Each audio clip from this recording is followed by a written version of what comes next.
Diddy denied bail at appeal hearing. Diddy's attorney Mark Agnifilo is refusing to back down after losing out on their bail appeal hearing, noting to reporters outside the courthouse that their fight continues. Per Agnifilo, he's hoping to get Diddy's case to trial sooner rather than later to minimize the amount of time he'll have to spend behind bars. He also called out the rapper's prison conditions as inhumane, though the lawyer said Diddy is ready and focused ahead of the trial. Diddy's fight to get out of jail has stopped in its tracks, because after arriving at court today to appeal a judge's ruling he shouldn't be released on bail, he's headed back to the detention center.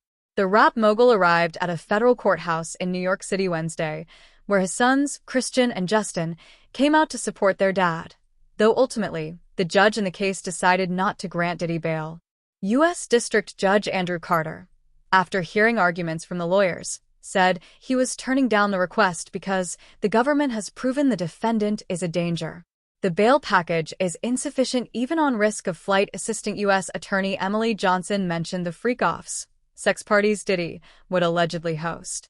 She claimed he filmed people having sex with male escorts, partially to use as blackmail.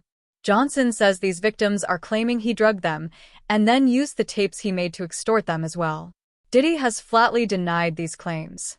She says one such incident occurred on March 5, 2016, when Diddy allegedly tried to force a woman to have sex with an escort, after which, she says, Diddy chased down the individual while wearing only a towel, clearly referring to the hotel surveillance video of Diddy hitting Cassie. The prosecutor said this alleged incident with Cassie proves Diddy cannot be taken at his word, and promises the half-dozen sex workers allegedly connected to the case they've found is the tip of the iceberg. Johnson's making claims about a series of alleged retaliatory actions as well, claiming victims' heads were slammed into car windows in order to coerce them into participating. AUSA Johnson also brings up the prosecution's interest in the guns they allegedly found with their serial numbers removed, saying this isn't about security, but dangerousness. She argued Diddy shouldn't be let out on bail because he's allegedly reached out to people involved in the case numerous times, including singer Kalena Harper around 128 times. Diddy's lawyer, Mark Agnifilo, then presented his rebuttal, presenting the proposed plan from the legal docs they filed early today. As we told you, the star, who's currently jailed at MDC Brooklyn, former home to several notorious stars, put his bail appeal in writing early today, proposing he return to his Miami home under the condition he severely restricts which people are allowed to visit him. He says his security team, Sage Intelligence, would hand over visitor logs every night to the government to show exactly who he's contacting, and, specifically, he offered to restrict female visitors, with exceptions being family members or mothers of his kids. Diddy also promised he wouldn't contact known grand jury members.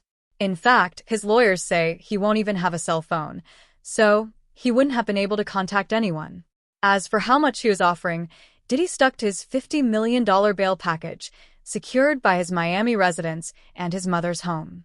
His lawyers argued Diddy willingly gave up his passport. His family members have given up their passports and he handed over a letter of intent to sell his plane, so Diddy's not planning on running from the court, they claimed. As for employees, Agnifilo says they all handle his finances in California, so no one coming in and out of the house. When it comes to the video of Diddy striking Cassie, Agnifilo said Diddy had a history of drug addiction, which contributed to the incident. Agnifilo mentioned Governor Andrew Cuomo during his time as well, saying he engaged in similar conduct to Diddy and wasn't prosecuted. Cuomo was accused of sexual harassment by around a dozen women. Prosecutors had laid out their case for keeping Diddy in custody without bail Tuesday, saying they're afraid he'd intimidate witnesses and further obstruct the case if he's released on bond. The prosecutors were also worried Diddy is a flight risk because of his massive financial resources. Ultimately, Judge Robin F. Tarnofsky denied bail for Diddy originally, and now Carter's done the same.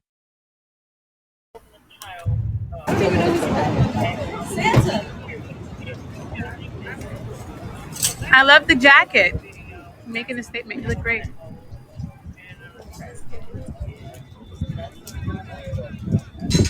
Were you guys surprised that the bail was denied yesterday? I guess you're hoping it'll be done today, correct? But you guys look great. We love the fashion moment. You look fantastic. I pray for y'all for all the